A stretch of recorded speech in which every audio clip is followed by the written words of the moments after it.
Before the great ports of France and Belgium were opened up, before the railroads were serviceable, the problem of supply was perhaps the greatest problem Allied commanders had to face. The only available means of bringing food to the liberated areas, equipment and supplies to the battle zones, was by a highway which came to be called the Red Ball Highway, an endless stream of trucks and trailers rolling to the fronts on one-way roads. Along the narrow French roads, in fair weather and in foul, over the battered bridges, through the smashed villages, 24 hours a day, the Red Ball moved.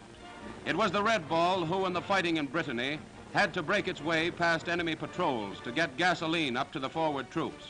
It was the Red Ball who brought the first food into Paris when the city had been liberated.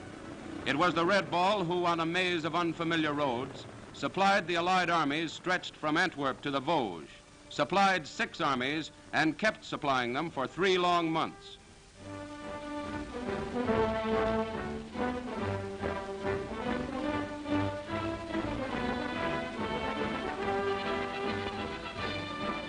Pauses on the long road didn't come often, and when they came, they didn't last for more than a few minutes.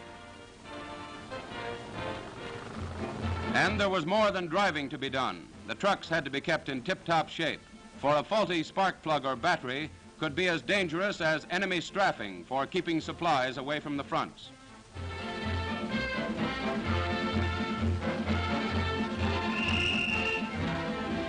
In 81 days of operations, the Red Ball carried 500,000 tons, 1,000 million pounds of supplies. The trucks themselves devoured 200,000 gallons of fuel. The American drivers and packers and loaders and maintenance men, the U.S. Army Transportation Corps, did a job that had never been done before in the history of war. No blackout at night.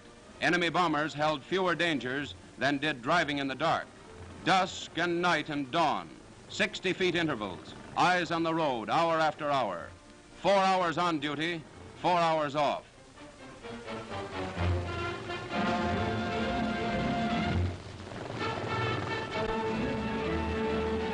Sometimes there were accidents. In spite of every precaution, the inevitable did occur.